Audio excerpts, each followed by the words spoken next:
और इसीलिए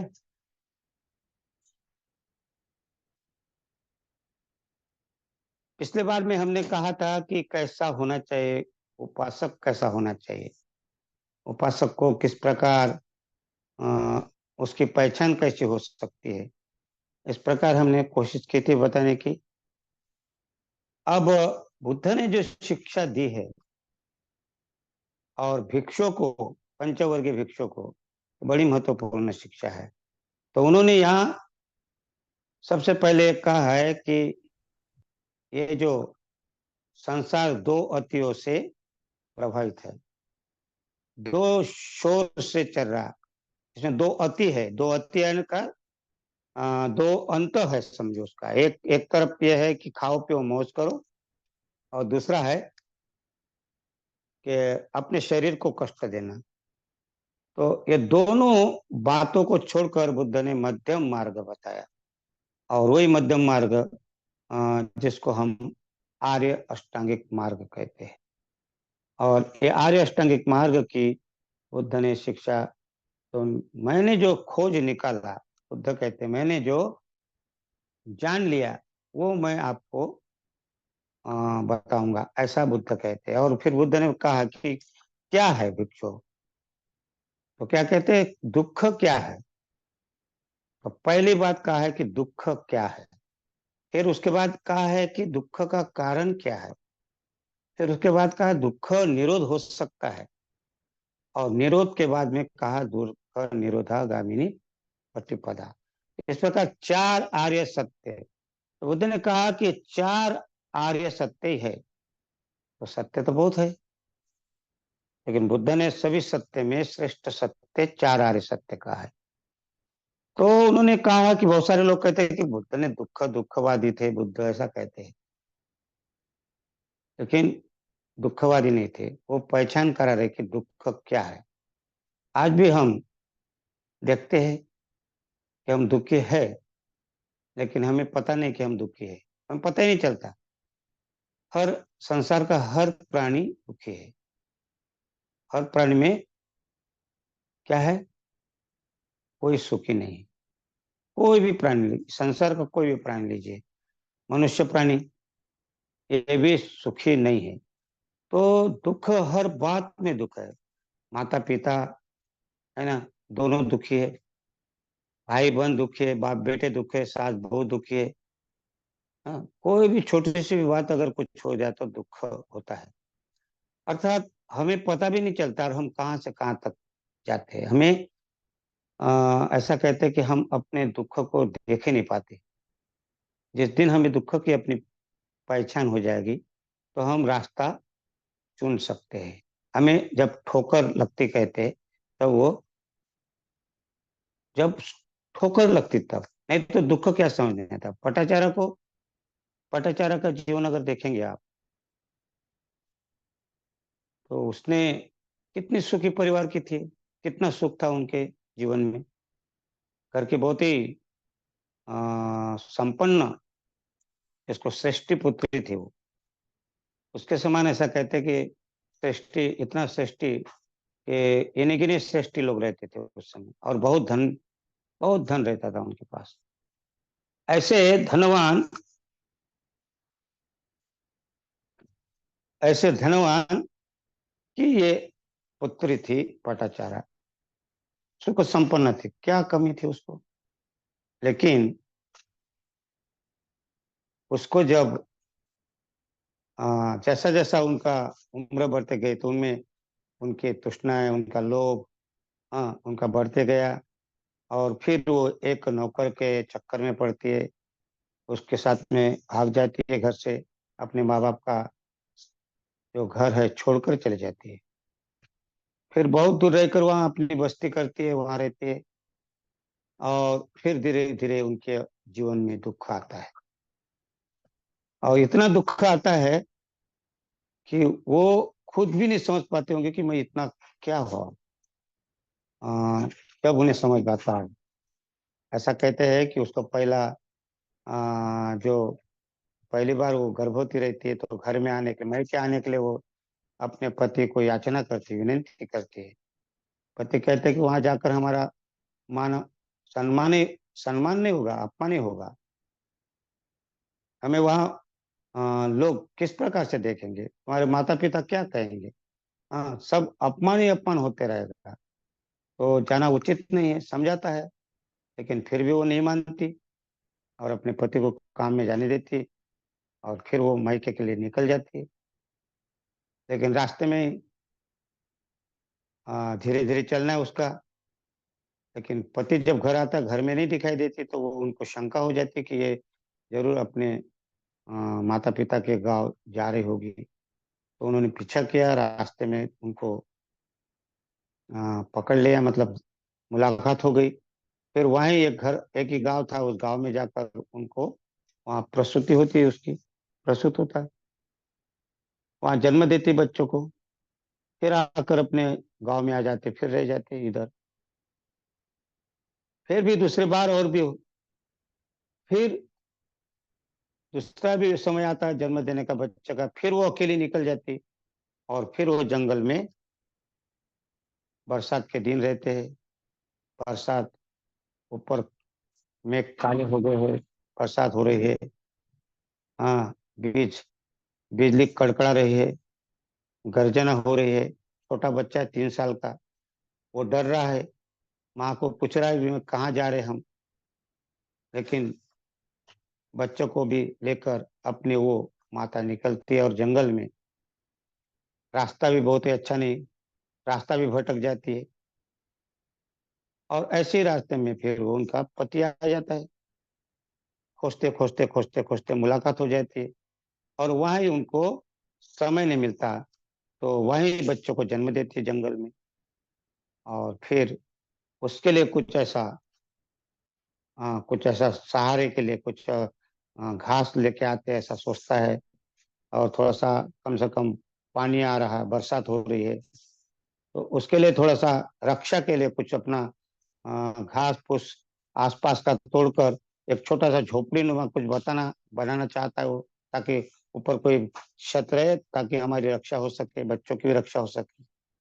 और इसी इसी के घास जमा करने के दौरान सांप पर उनका पैर पड़ जाता है, और उसको सांप काट देता है, और वो वहीं मर जाता है। सुबह हो जाती है, पता नहीं चलता कि आदमी आया नहीं, तो खोजने निकलती है, तो आदमी का शव पड़ा लाश पड़ी है, सांप काट कर चला गया है। बड़ी दुखी हो जाती है, फिर अपने दोनों बच्चों को साथ में लेकर निकलती है।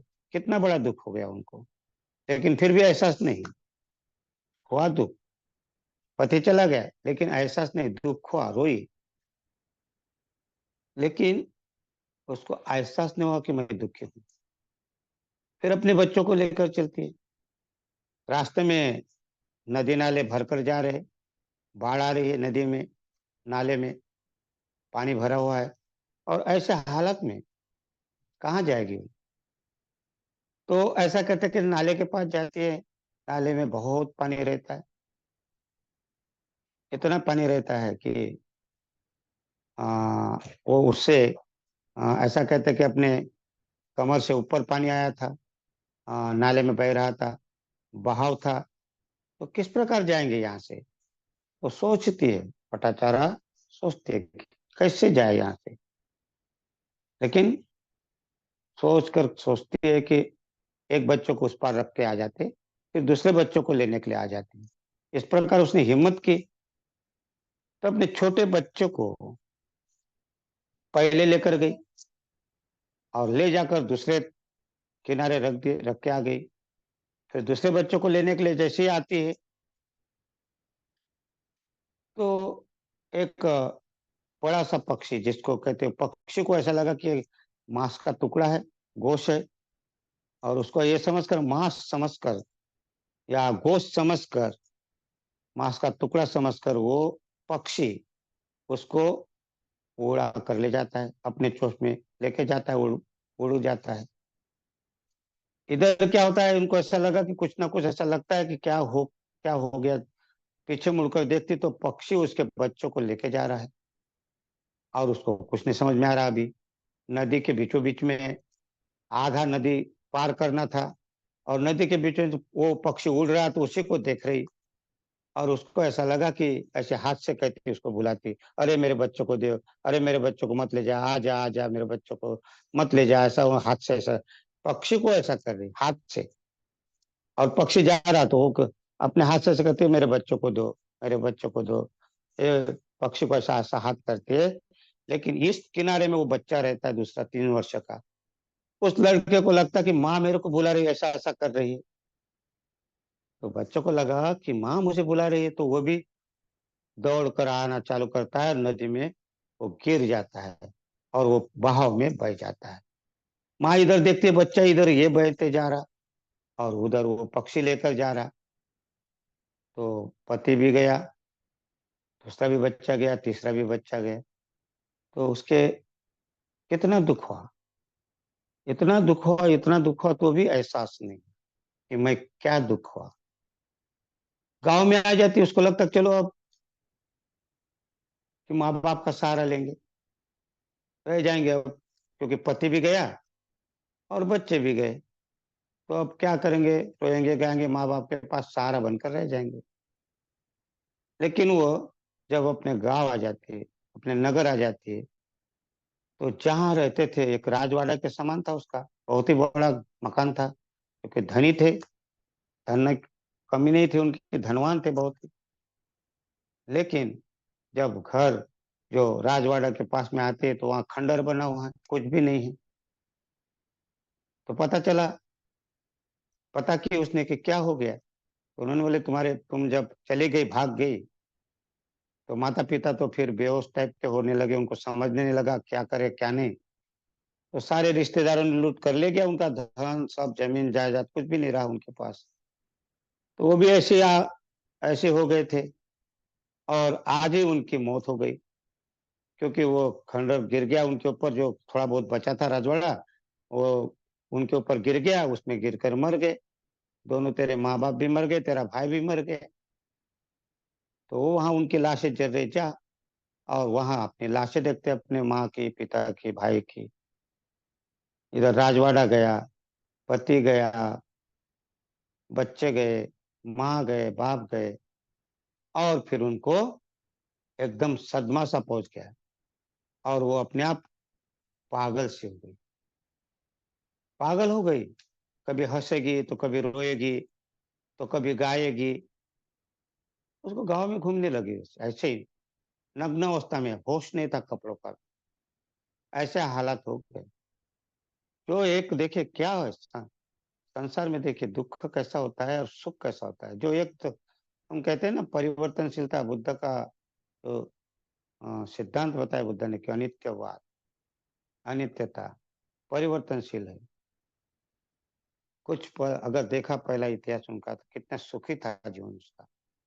और देखते ही देखते इतना दुख में परिवर्तित है कि वो पागल हो गई, ऐसी पागल सी घूम गई। तो इतना दुख उनको सहन नहीं हो पाया, क्योंकि उसको दुख के ऊपर पहले ध्यान नहीं दिया। और धीरे धीरे इतना दुख बढ़ गया कि उसको सदमा पहुंच गया। और उस सदमा के कारण उसको होश नहीं रहा।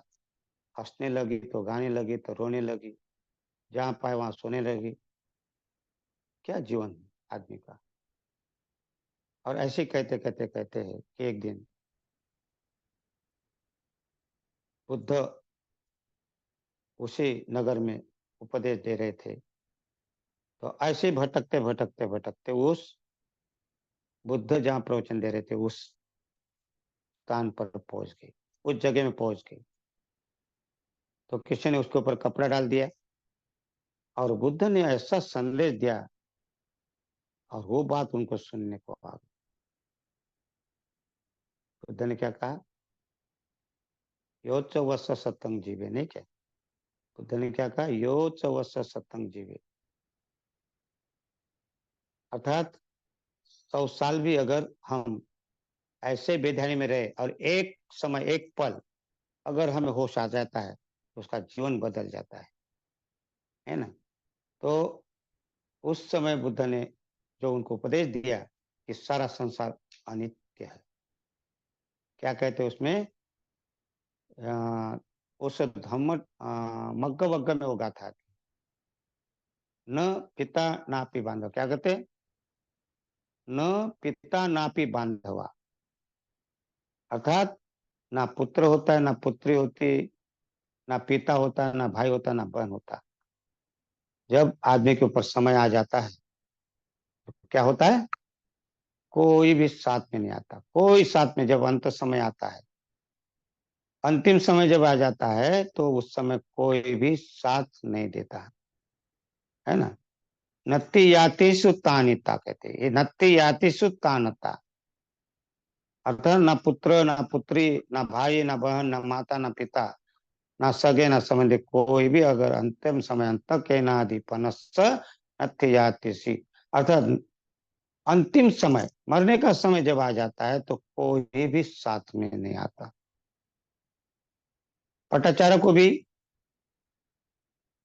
जब वो उसके ऊपर कपड़ा डाला और कुछ बातें सुनाएगी, क्योंकि बुद्ध सुना रहे थे, बुद्ध बता रहे थे कि ये सारा संसार अनित्य है, ये सारा संसार दुखमय, सारे संस्कार दुखमय है। सभ्य संखारा अनित्याति, है ना, ऐसा कहते हैं ना, सभ्य दुखा, सभ्य दुखा सभ्य दुखा, सभ्य संखारा अनित्याति, सभ्य संखारा दुखाति, यदा पय्याय पश्यति अथ निविदन्ति दुखे यस् समगो विशुद्ध्याय। तो इस प्रकार बुद्ध कहते हैं कि सारा संसार अनित्य है। और फिर वहां बुद्ध कहते हैं कि जब अंतिम समय जब आ जाता है, तो वहां ना आपका भाई, ना बहन, ना माँ, ना बाप, कोई भी साथ में। देखिए ना, हमारा भी, हमारे पास कितना भी धन है, कितनी भी दौलत है, लेकिन जब समय आ जाता, मृत्यु का समय, तो कुछ साथ में नहीं आता, दुख। और ये दुख समझ में नहीं आता, क्योंकि हम लोग इतने अहंकार में रहते, घमंड में रहते। ऐसा कहते हैं कि एक बार आ, इनका नाम है सिकंदर, नाम सुना होगा आपने, सिकंदर, राजा सिकंदर। ऐसा कहते हैं कि वो लड़ाई करने के लिए निकला, और निकलने के बाद में आ, जब निकला तो उसको तीन चार युद्ध हो गए। उसने तो संसार सारा विश्व जीतने के लिए निकल पड़ा था। उसके पास दो गुरु थे, एक अरुस्तु, ये राजनीतिक गुरु था, और एक आध्यात्मिक गुरु था उनका, डायोनिस। तो डायोनिस को कहता है कि मैं इस संसार को जीतने जा रहा हूँ, ये पृथ्वी को जीतने चाहता हूँ। तो उसका गुरु कहता है, डायोनिस, सिकंदर क्या करेगा उसको जीतकर? अभी तेरे पास बहुत सारा राज्य है, ये क्या कम है क्या? इसमें खुश रह सकता है? तो वो कहता है, नहीं, मुझे सारा विश्व जीतना है, मुझे आशीर्वाद दो। तो डायोनिस कहता है, मैं ऐसा आशीर्वाद नहीं दूंगा, मैं ये आशीर्वाद नहीं दे सकता, क्योंकि कितना खून खराब होगा, कितनी नदियां बहेगी खून की, बच्चे अनाथ हो जाएंगे, महिलाएं अबला बेसहारा हो जाएंगी, इतना सारा रक्तपात, इतना सारा खून खराबा करने के लिए तुम मुझे आशीर्वाद मांग रहा है, मैं आशीर्वाद नहीं दे सकता। तो कहते ठीक है, मैं जा रहा हूँ, और निकल गया। और ऐसा कहते मुश्किल एक दो तीन लड़ाई जीत गया, युद्ध में आ गया, जीत गया। चौथे युद्ध में मारा गया। तो मरने के पहले जब उनको गोली लगी, मरने वाला है, तो डॉक्टर को बुलाए। और डॉक्टर ने जब देखा, तो उसने कहा कि सिकंदर, आप अब कुछ क्षण के साथ ही, अब कुछ तुम जिंदा नहीं रहने वाले। तो उसने उसका कॉलर पकड़ लिया, डॉक्टर का कॉलर पकड़ लिया उसने, सिकंदर ने। इधर मरने के लिए जा रहा, देखिए, मरने जा रहा है, और वो कॉलर पकड़ता है, "ए डॉक्टर, तो कुछ भी कर, मुझे बचा, क्योंकि मैं सिकंदर हूँ, बादशाह हूँ, और तू मुझे ऐसा कह रहा है कि तू बच नहीं सकता, बचा, तेरा ड्यूटी है, बचा।" उसका कॉलर पकड़ के डॉक्टर बोले, मुझे अगर मार भी डालोगे ना सिकंदर, तो भी कोई आपका फायदा नहीं, कोई नहीं बचा सकता। क्योंकि किसी के भी पास जाए, संसार के कोई भी डॉक्टर हो, नहीं बचा पाओ, क्योंकि तुम कुछ पल के साथ हो, कुछ क्षण के साथ हो, बच नहीं पाओगे। और तब उसको होश आके कि अरे, मैं मरने वाला हूँ। देखिए, हैं? उस समय उसको लगता है कि अभी मैं और फिर उसका अहंकार फिर चकनाचूर हो गया। फिर उसको समझ आया कि अरे मैं कहाँ हूँ, मैं तो मर रहा हूँ और डॉक्टर का कॉलर पकड़ रहा हूँ। और फिर गिड़गिड़ा रहा हूँ, बोलते डॉक्टर बचाओ, डॉक्टर बचाओ, कुछ भी करो, नहीं सिकंदर नहीं बच पाओगे।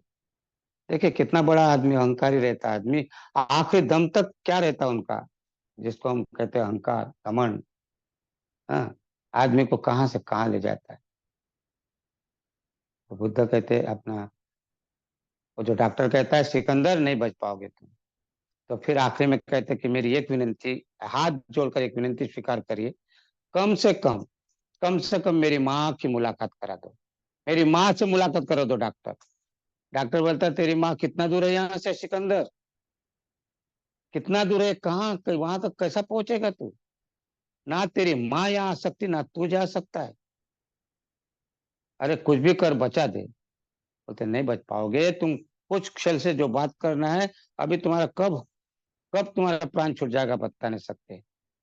और फिर कहता, फिर समझ में आ गया दुख क्या होता है उसको, फिर समझ में आ गया कि मरण कितना सही है, उसको समझ में आया कि दुखी क्या होता है। लेकिन समय निकल गया। वो कहता है ना, जब चिड़िया चुग गई खेत, है ना, फिर पास पछतावे क्या होता है, कहते हैं ना, कुछ नहीं रहा। और तब क्या कहता है वो, चलो ठीक, अपने सेनापति को बुलाता है और सेनापति को कहता है कि सेनापति अब तो मैं जा रहा हूँ। डॉक्टर ने बोल दिया तो तू एक काम करना मेरे को, एक काम करना तू अपने नगर में ले जाकर, जब मुझे सीढ़ी पर रखोगे तो मेरे दोनों हाथ ऐसे ऐसे रख देना, उसमें ऐसे दोनों हाथ रखना, तो और ये संदेश देना कि नगर भर में जो घुमाना, जो मेरा शव यात्रा निकालोगे तो मेरे दोनों शव यात्रा में ऐसे दोनों हाथ रखना सीढ़ी पर, उसमें इसके ऊपर लेटाते हैं, चार लोग लेके जाते हैं उसमें आखिरी में, उस सीढ़ी में दोनों हाथ ऐसे रखकर, ऐसे ऐसे रखकर मुझे सारे नगर में घुमाना, उसके बाद मेरे को ले जाना, अंतिम संस्कार करना। तो उन्होंने इसी प्रकार, क्यों, क्योंकि मैं मुट्ठी बांध कर तो आया था, लेकिन मैं खाली हाथ जा रहा हूँ, क्योंकि ये लोगों को दिखाना है कि ये लोगों देखो, मैं इतना बड़ा सिकंदर बादशाह, लेकिन आज मैं खाली हाथ जा रहा हूँ, कुछ भी साथ में नहीं लेके जा रहा हूँ। कितना कुछ कमाया, पैसा कमाया, कुर्सी कमाई, धन कमाया, जो कुछ भी कमाया, लेकिन अभी मेरे कुछ भी काम में नहीं आ रहा। तो यह है सच्चाई। हमारे साथ में भी ऐसे होता है, लेकिन हम ध्यान नहीं देते, तो दुख को हम समझते ही नहीं। दुख कैसा आता है, तो दुख को पहले समझना पड़ेगा। और दुख, वो तो यही कहते हैं कि दुखी आदमी है तो पहले उसको देखो, पास से देखो, जानो दुख। हर आदमी दुखी है, छोटी छोटी बातें में दुखी है। माँ बाप दुखी है, माँ के कारण बाप दुखी है, बाप के कारण माँ दुखी है, पिता के कारण पुत्र दुखी है, पुत्र के कारण पिता दुखी है, सास के कारण बहू दुखी है, बहू के कारण सास दुखी है।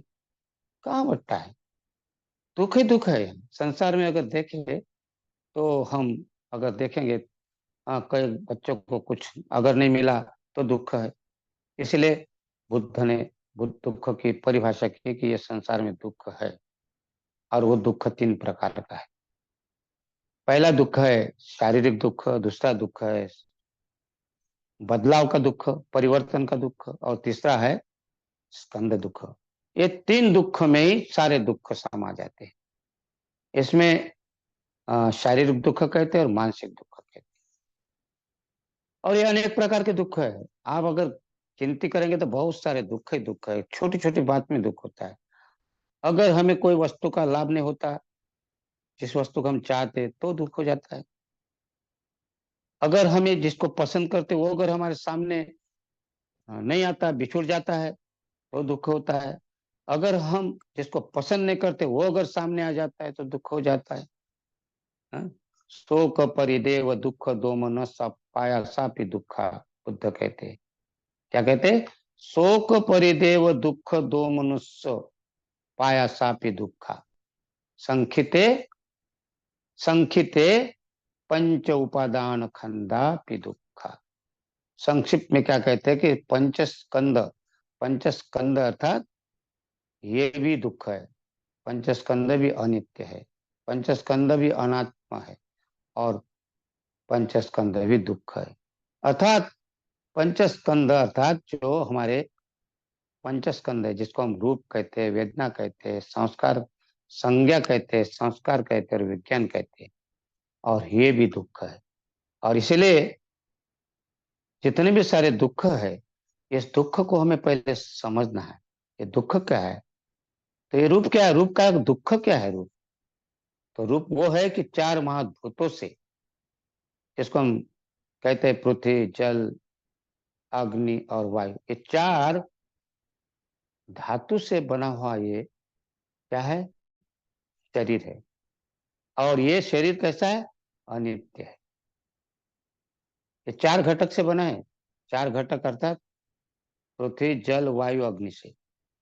और ये भी अनित्य है, पल पल में बदलने वाले, कोई बता नहीं सकता। ऐसा कहते हैं कि कितना रूप का 7 क्षण होता है।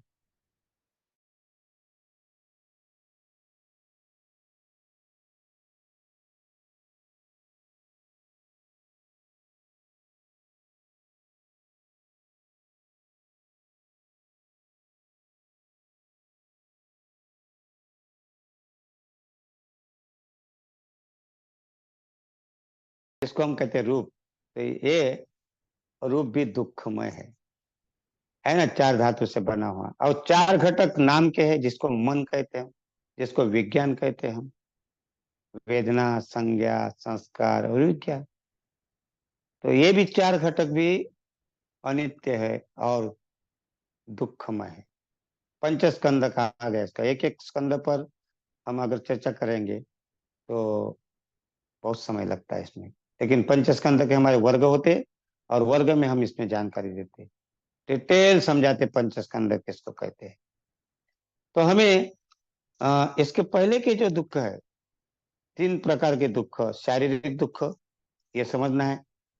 शरीर में कोई चोट आती है, लगता है, एक्सीडेंट होता है ना, तो ये शारीरिक दुख है। कभी उल्टी होती है, कभी पतले दस्त होते हैं, कोई ना कोई अपने शरीर में चलते रहता है, चढ़ा उतार।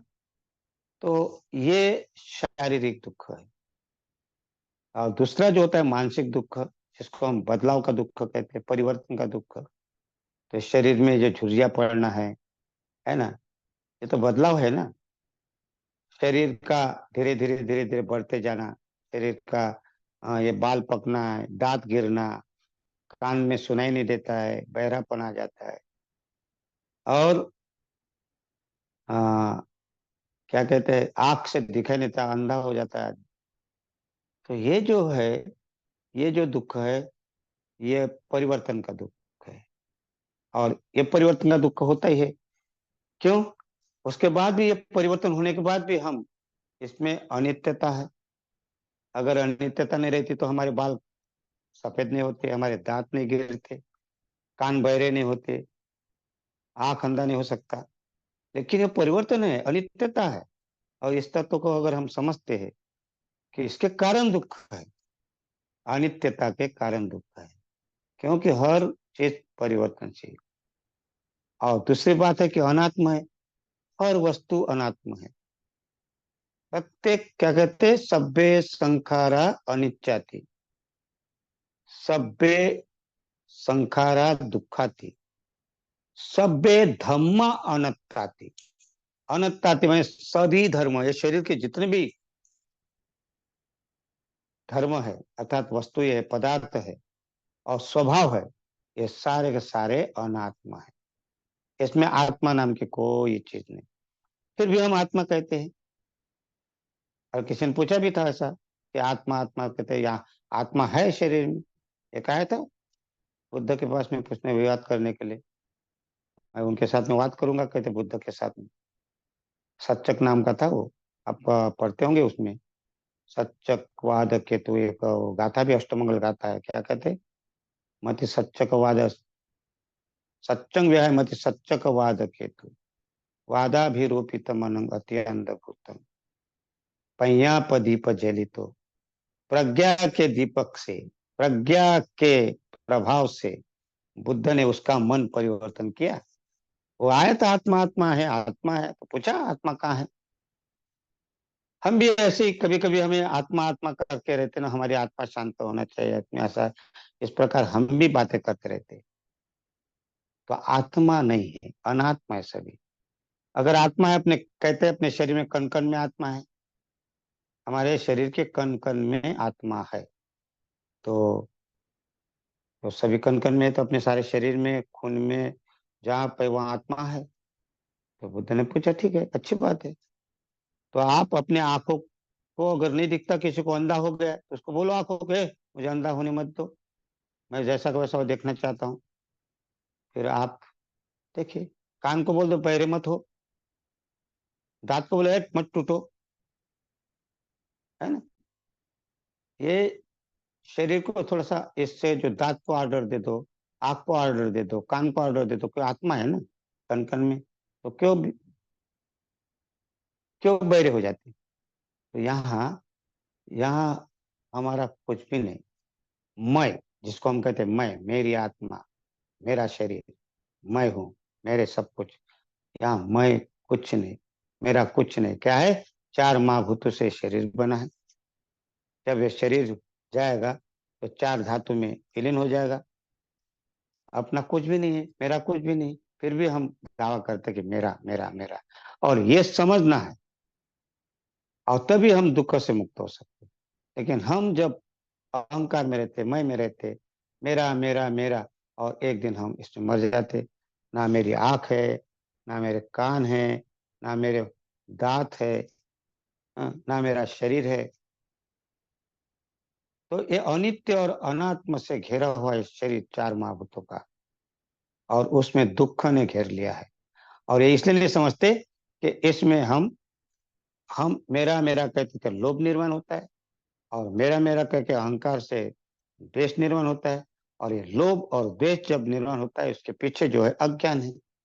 अज्ञानता के कारण हम समझ नहीं सकते, और ये अज्ञानता के घेरे में हम सब है। और इसीलिए जिस दिन हम इसको सम्यक दृष्टि निर्माण होती है, तब हमें समझ में आ जाता है कि हम दुख में है। कौन सा दुख है? तो यहाँ हम कहते हैं, हमें यहाँ दुख में हम समझ आता है कि यहाँ कहना है हमें कि क्या क्या मैं बुढ़ा होने वाला हूँ? क्या मैं बीमार हूँ?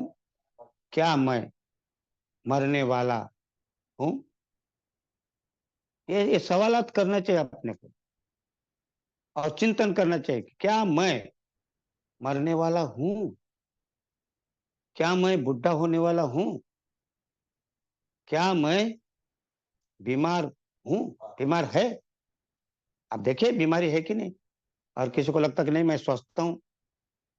दो प्रकार की बीमारी, एक मानसिक बीमारी होती है और एक शारीरिक बीमारी होती है। मानसिक बीमारी, अब देखिए, जैसे कि आप अभी अभी है, आप पैदल चल रहे हैं और रास्ते में जा रहे हैं, तो आपको लगता है पैर थक रहे हैं, तो कुछ ना कुछ साइकिल चाहिए, तो साइकिल खरीद लोगे। साइकिल खरीद के ये दुख कहाँ से आ गए? मानसिक दुख हो गया। तो मानसिक बीमार है कि नहीं? साइकिल के लिए पैसा जमा करते करते फिर साइकिल आ गई, तो कहते हैं कि साइकिल नहीं चाहिए तो मोटरसाइकिल चाहिए। मोटरसाइकिल आई तो फिर कार चाहिए। तो ये जो हमारा जो संतुष्ट जो नहीं रहते, हम असंतुष्टि का जीवन है, ये जीवन कहाँ से आता है? ये जीवन समाधान नहीं होता है, और वहां फिर दुख हो जाता है। तो ये मानसिक दुख हो। और फिर इस, अगर कार नहीं है तो उसके लिए मानसिक दुख बढ़ जाता है। फिर कैसे हासिल करें? फिर प्लानिंग करते, फिर चोरी करते, डाका डालते, जो भी कुछ करते, और फिर जेल में जाते, दुख हो जाता है। इसीलिए ये दुख समझना, पहले हमें दुख समझ में आता है। तो इसलिए हम कहते कि मैं बीमार नहीं हूं, तो मैं बीमार हूँ, मानसिक बीमार हूँ। समाधान नहीं, संतुष्टि नहीं, परिवर्तन का दुख होता, मैं क्यों बीमार पड़ा हूं? क्यों बुढ़ा हो रहा हूँ? क्यों मेरे बाल पक रहे?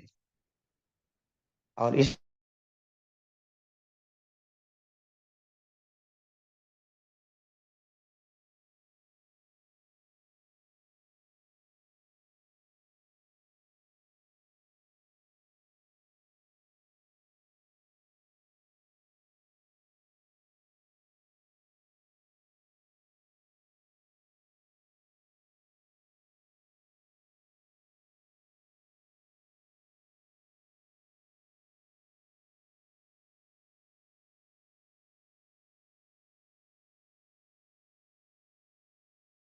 ये जो बातें हैं, हमें हमें इसके ऊपर ध्यान देना है कि क्या मैं बुढ़ा होने वाला हूँ, क्या मैं बीमार होने वाला हूँ, क्या मैं मरने वाला हूँ, क्या कोई भी यहाँ रहने वाला तो नहीं।